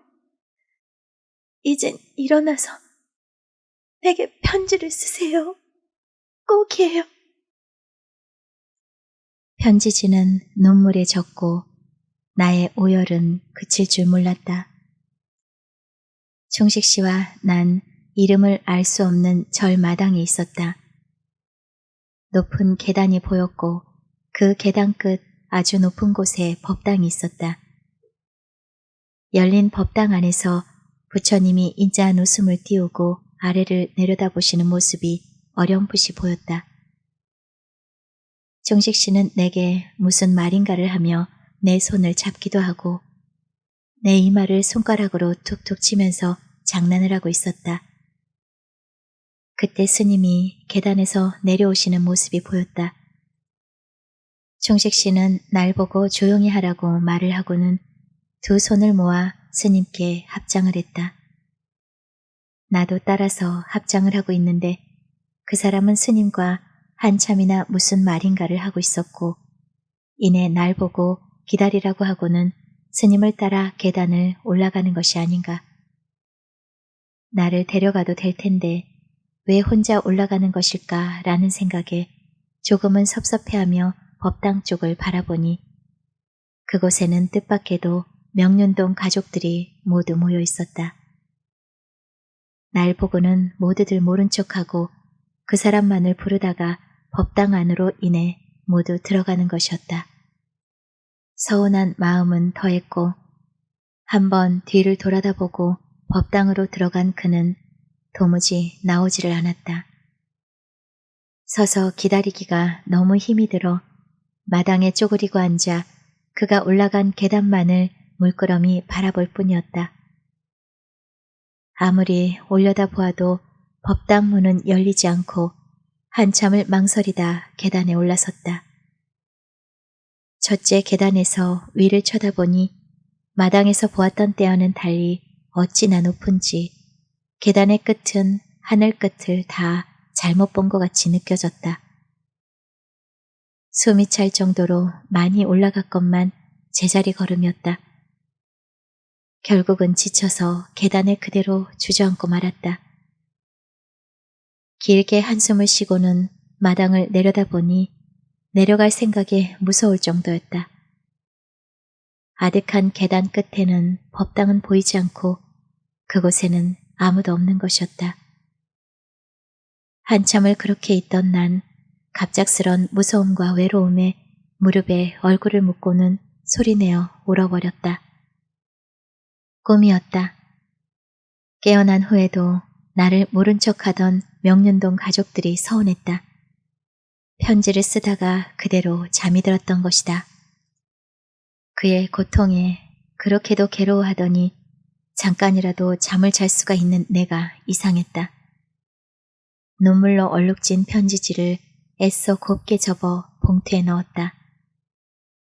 힘을 주어 그의 이름에 마지막 자를 쓰고는 편지를 우리의 사진 앞에 놓았다. 온몸에 마치 전류가 흐르는 듯한 전율이 느껴졌다. 옷은 그대로 외출복 차림이었고 머리는 헝클어지고 얼굴은 부어올라 있었다. 손가락 하나도 움직여질 것 같지가 않았다. 그대로 앉아 한 곳만을 응시하고 있었다. 째깍거리는 초침 소리는 차츰차츰 커져갔다. 이제는 마치 나의 머리 안에서 움직이고 있는 것이었다. 벌떡 일어서 옷을 갈아입고는 방을 나왔다. 거실에는 어머니께서 앉아 계셨다. 문 여는 소리에 놀라셨는지 표정이 굳어 보였다. 엄마를 보는 순간 또다시 눈물이 났다. 엄마, 왜 안 주무시고? 잠이 안 와서. 나도 방금 나왔다. 넌 왜 나왔니? 방금이라는 어머니의 말씀은 거짓임을 난 알고 있었다. 걱정으로 뒤늦게야 잠자리에 든 가족들. 어머니께선 차마 잠자리에 들 수가 없었던 것이었으리라. 아마 충식 씨와 나의 일을 똑같이 가슴 아파하고 계셨을 거다. 화장실에 하며 살짝 웃어 보이자 어머니께선 욕실에 불을 켜주시며 문 앞에서 말없이 웃어 보였다. 엄마에게 너무 소홀했었구나. 엄마는 늘 엄하신 시아버님 밑에서 눈치만 보시느라 자식 앞에서 마음 놓고 엄마로서의 역할도 못하신 분이다. 정식 씨가 처음 집에 왔을 때나 약혼식 문제로 집안이 복잡할 때나 그리고 오늘 일만 해도 어머니는 홀로 계신 시아버지 뒷전에서 눈물만 흘리고 계셨다. 내가 다가가서 엄마, 여기 추우니까 내 방으로 가요. 하며 어머니의 손을 잡자 그럴까? 하시고는 내 손을 꼭 잡았다. 방에 들어오자 어머니는 침대 시트를 젖히며 말씀하셨다. 윤희야, 눈 좀 붙여라. 침대에 걸터 앉아있는 내 앞에 어머니는 의자를 가져왔다. 엄마, 너무 걱정하지 마세요. 의술이 발달한 내과이니 괜찮을 거예요. 이젠 저도 울지 않을게요. 할아버지 때문에 제 일에 일일이 간섭 못하시는 거 속상하죠? 엄마 마음 다 알아요. 내가 알고 있으니까 서운해하면 안 돼요. 약속해요, 엄마. 어머니는 어느새 온통 얼굴이 눈물투성이었다. 윤희야, 그래 윤희야. 엄마는 참 든든하단다. 네가 어느새 이렇게 커서 엄마 마음도 헤아려주고 또 이번같이 놀라운 일이 생겨도 침착하게 잘 행동하니 얼마나 좋은지 모르겠다. 말씀하시는 어머니와 나는 똑같이 울먹였고 끝내 나는 어머니의 목에 매달려 소리내어 울고 말았다. 어머니와 함께 이야기를 하다 보니 날이 밝아오고 있었다. 아무리 잠을 청해도 머릿속은 온통 그의 생각뿐이었고 얻어맞은 듯한 두통으로 끝내는 잠을 이룰 수가 없었다. 창가엔 완전히 아침이 찾아오고 어둡고 무거운 나의 마음과는 달리 날씨는 꽤 맑은 것 같았다. 겨우 몸을 일으켜 커피를 끓이고는 전축에 아침 페르겐트 조곡을 틀었다. 가슴만 두근거릴 뿐 더 이상 눈물이 나오질 않았다. 도저히 명륜동이 내가 있을 자리이지 내 방은 아닌 것 같았다. 아무 일도 없었던 듯이 아침을 먹고 태어난 나를 의식한 듯 식구들은 누구 하나 이야기를 하지 않은 채 식사들만 하고 있었다. 식탁에서 일어서면서 어젯밤의 일을 할아버지께 사죄하고는 곧바로 명륜동에 갈 준비를 했다. 거울 앞에 서서 온 매무새를 정리하려던 나는 그대로 서서 자꾸 다짐을 하고 있었다. 아무 일도 없을 거야.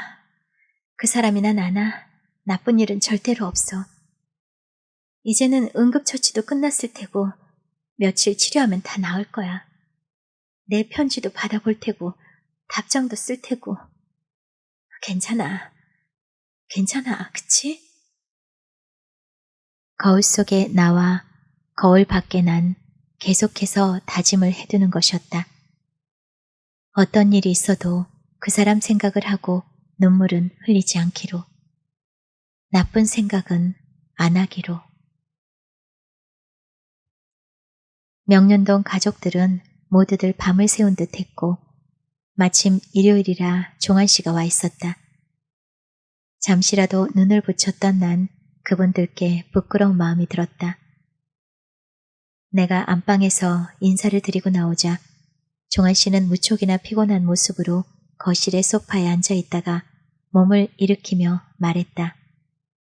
어서 오세요. 간밤엔 눈 좀 붙였어요? 내가 웃었다. 어찌 웃을 수가 있을까? 네, 잤어요. 미안해요. 종한 씨도 힘없이 웃어 보였다. 잠잔 것도 미안해요. 잘했어요. 서 있지 말고 앉아요. 막 앉으려고 하는데 안방에서 아버님이 나오셨다. 눈물도 안 흘리고 나쁜 생각도 말기로 한 나 자신과의 약속이 밤새 수척해진 아버님을 보는 순간 무너질 것만 같아서 입을 꼭 다물었다. 연희야, 집에서들 걱정하시지. 네가 여기 오는 동안 아버님하고 통화를 했다. 중식이 사고야 이제 돌이킬 수 없는 일이고 너희 부모님과 우리는 네가 무척 마음이 쓰이는구나. 이럴 때일수록 너 자신이 기운을 내서 우리에게 또 다른 걱정을 안 하도록 해야 된다. 그래도 어제 널 보니 내 마음이 든든하더라. 자꾸만 약속이 흔들렸다. 참아야지. 아버님, 제 걱정은 하지 마세요. 그래, 그러마. 그리고는 담배를 꺼내시며 종한 씨에게로 고개를 돌렸다. 종아나, 피곤하지? 우리 연희가 끓여주는 커피 한 잔 마실까? 라는 아버님의 말씀에 종한 씨는 좋죠, 아버님. 하고 대답했다. 난 부엌 쪽으로 갔다. 부엌엔 정미가 식탁에 앉아서 전화를 하고 있었다. 말을 하다 말고 나를 보자. 왜요? 라고 물었다. 아버님께서 커피 드시겠대요. 물주전자를 찾으러 싱크대 쪽으로 돌아서는데 아직껏 보지 못한 정미의 차가운 눈초리를 느낄 수 있었다. 잘못 본 거겠지. 정미 씨가 왜 나를... 물이 끓기를 기다리면서 커피잔을 준비하고 있는 동안 정미의 통화는 계속되고 있었다. 근데 말이야, 내가 이러지 말아야지 하면서도 이상하게 기분이 나쁘단 말이야. 조선호텔에서 몇 달 전에 뭐 했잖아. 무슨 말인지 알지? 너 그것도 어떻게 해서 하게 된 줄 아니? 매일 가서 사정하고 매달려서 겨우 허락받은 거야. 아니, 무슨 죄졌니? 그렇다고 우리 집보다 나은 것도 아니고 조그맣게 사업하나 봐. 이건 완전히 거꾸로 된 거라고. 처음부터 난 마음에 안 들었는데 이런 일이 있고 보니 정말이지 쳐다보기도 싫다니까. 물은 끓고 있는데 스푼 하나 들 기력이 없었다. 머릿속을 어지럽히는 분명히 내 얘기야. 아닐 거야. 하는 긍정과 부정의 두 생각이 날 그저 멍하니 서 있게 만들었다. 물 끓는 소리 안 들려요? 설마 전화 엿듣는 건 아니겠죠? 처음 듣는 그녀의 가시돋친 목소리는 두 가지의 갈등 중에 한 가지의 선택을 가능하게 했고 확신이 되었다. 엿듣긴요. 아니에요. 내 자신이 스스로 이겨보는 수밖에 없었다. 더 이상 나쁜 일은 없어. 그렇지만 지금 정미 씨의 말은 무슨 뜻일까? 기분이 나빠?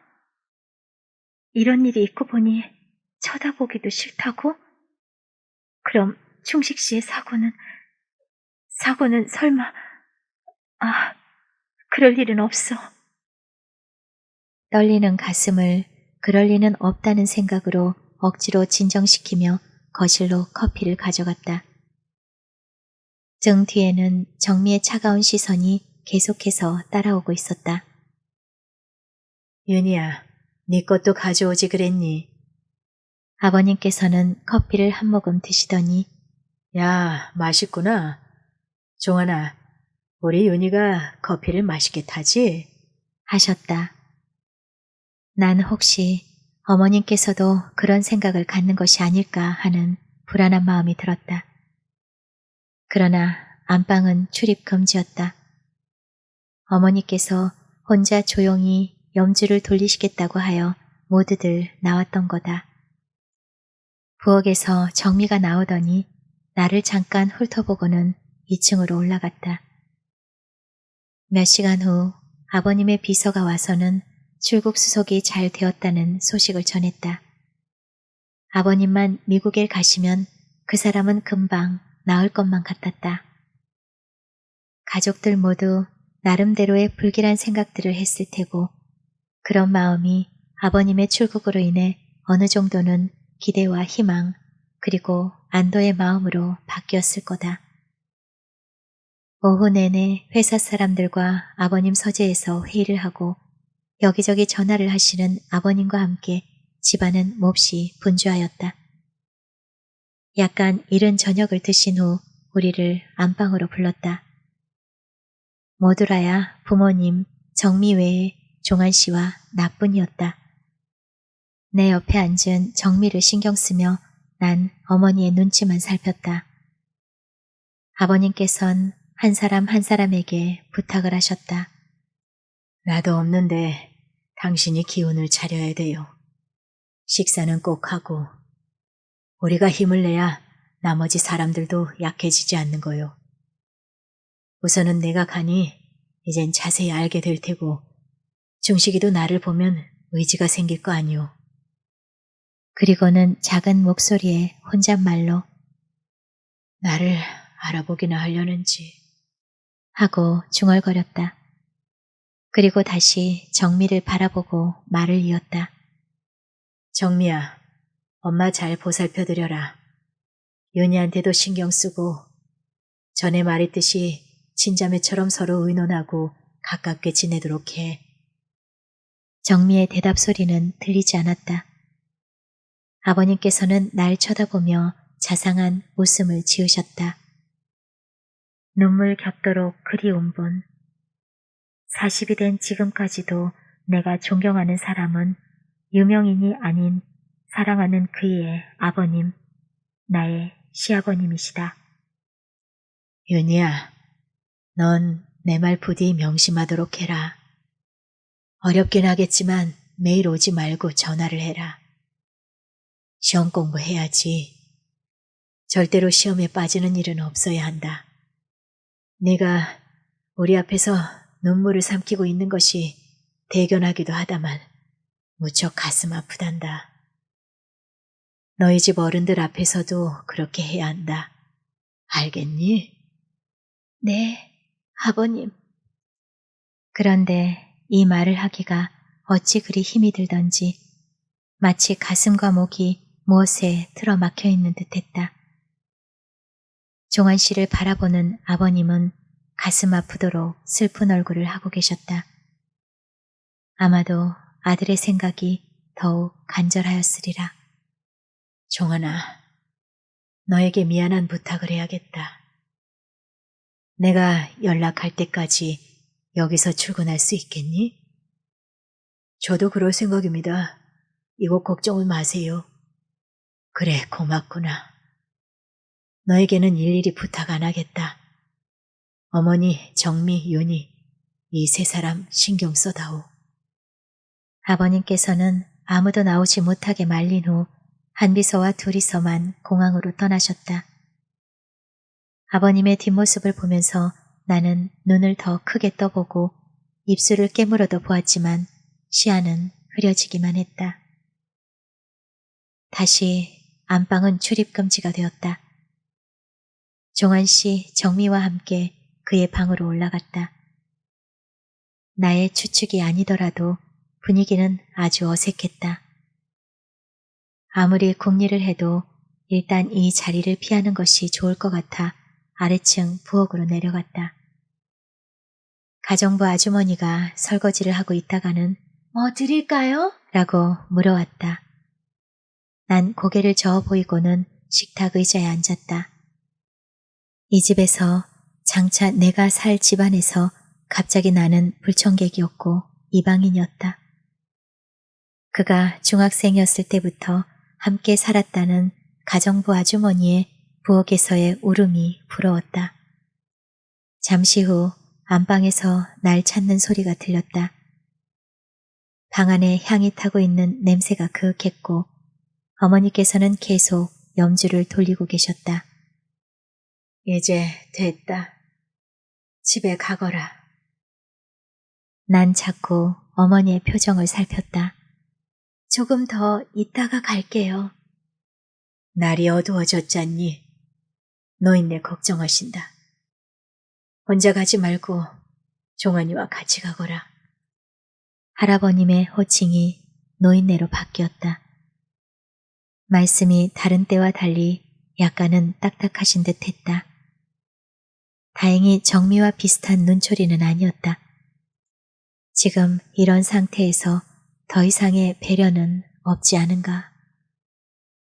집에 가겠다는 인사에 정미는 대답은커녕 내게 고개도 돌리지 않았다. 그녀의 쌀쌀한 표정이 나의 걸음마다에 떨어지는 듯했다. 택시 안에서 말 한마디 없이 그저 앞만 바라보고 있었다.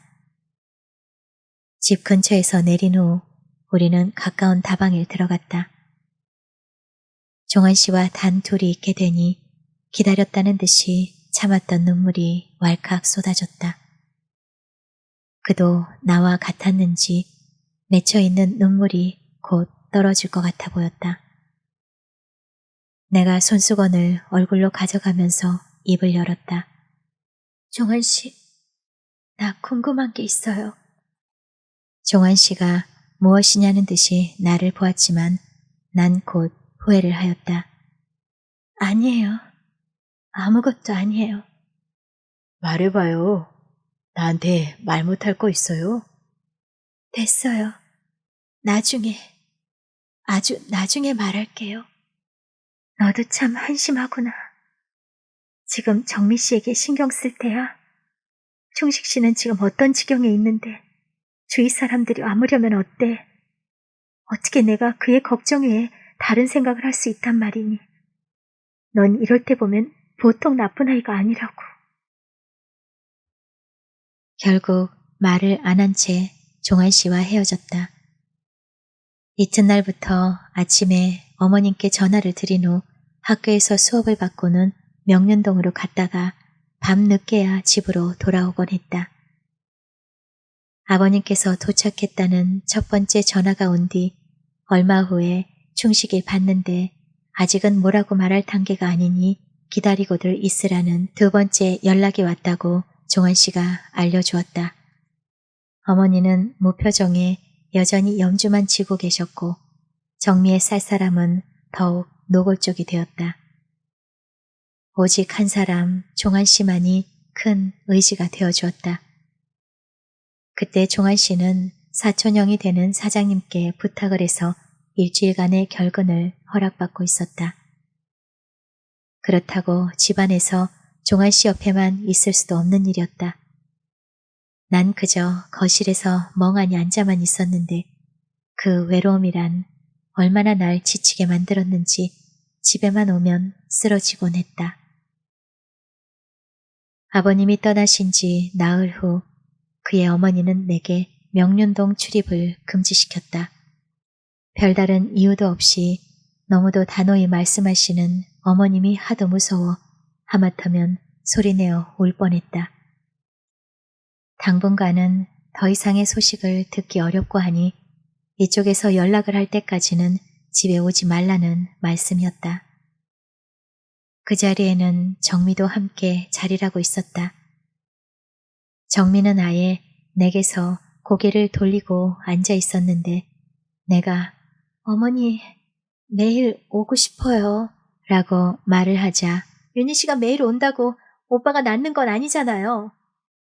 엄마가 오지 말라고 하시잖아요. 하며 날 똑바로 쳐다보았다. 정미 씨, 왜 그래요? 라는 말이 속에서 치밀었지만 때가 아닌 것 같아서 참아버렸다. 안방을 나오니 거실 저편에서 종한 씨가 창밖을 내다보고 서 있었다. 나는 잠시 망설이다 말고 현관으로 갔다. 신을 신고 나오려는데 종한 씨가 나를 불러세웠다. 어머니의 말씀과 정미의 태도가 섭섭하면서 그들에게서 고립된 듯한 나 자신이 한없이 초라하게 느껴졌고 그래서 그에 대한 그리움은 점점 더해만 갔다. 뒤에서 종한 씨는 날 부르며 계속 따라오고 있었지만 이젠 누구하고도 말하기가 싫었다. 차라리 완전한 고립이었으면 좋을 것 같았다. 충식 씨, 날 봐서 기운을 내세요. 큰 길이 나오자 해화동 쪽으로 발길을 옮겼다. 흐르는 눈물은 그칠 줄 모르고 난 자꾸만 그의 이름을 부르며 카사노바 앞까지 걸어갔다. 충식 씨, 안에 있어요? 저녁이라 손님이 많았다. 낯익은 웨이터가 인사를 하려다 말고 나와 눈이 마주치자 어색한 표정으로 나를 구석자리로 안내해 주었다. 내가 의자에 앉는 것과 동시에 종한 씨도 이미 나의 맞은편 의자에 앉고 있었다. 그는 내게 묻지도 않은 채 주스와 맥주를 시켰다. 컵에 가득해지는 맥주 거품을 보면서 나는 처음으로 술이 마시고 싶다는 생각을 가져보았다. 역시 그의 눈치는 빨랐다. 윤희 씨, 한 잔만 할래요?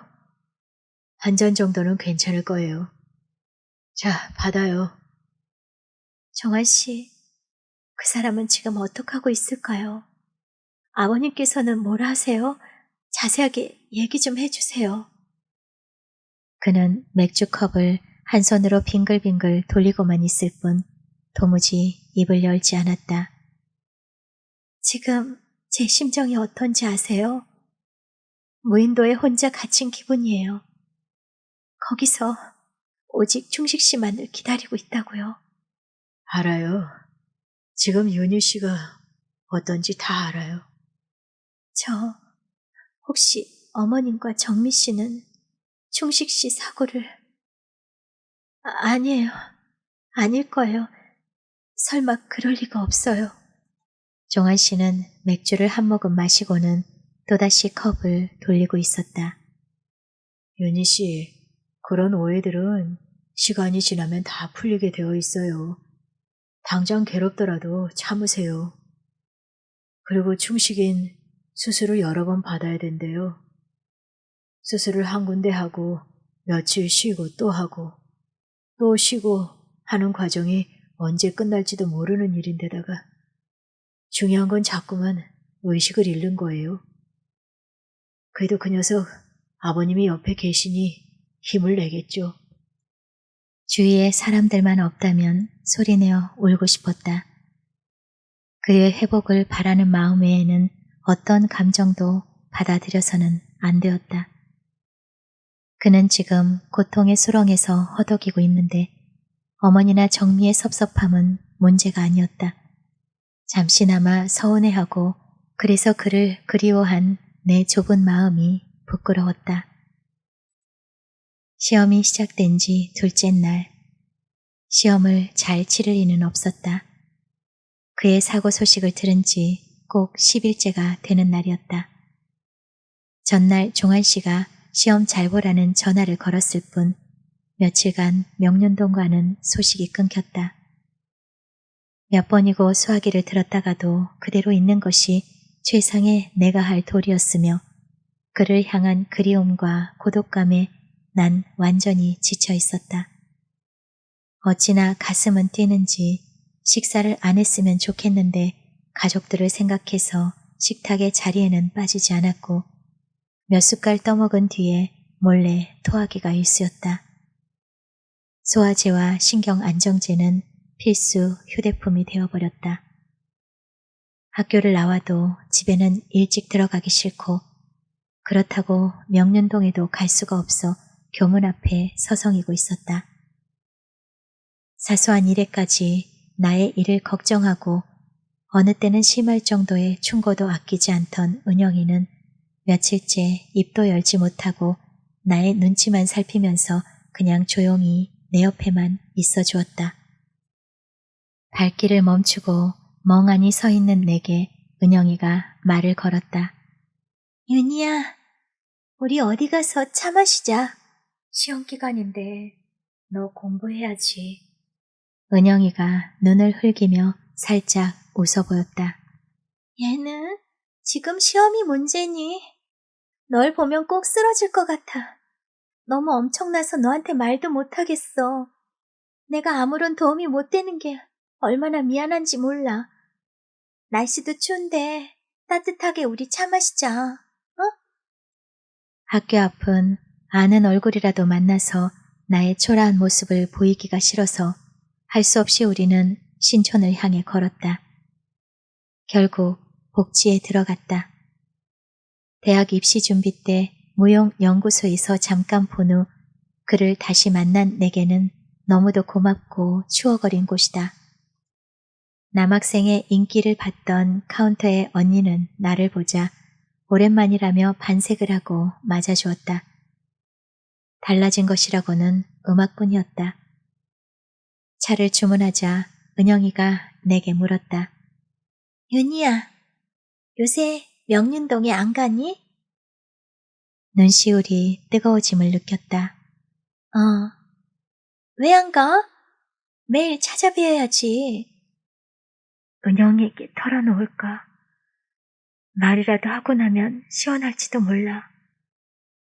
그렇지만 그의 어머니나 정미를 헐뜯는 것 같잖아. 그 사람을 욕되게 하면 안 되지.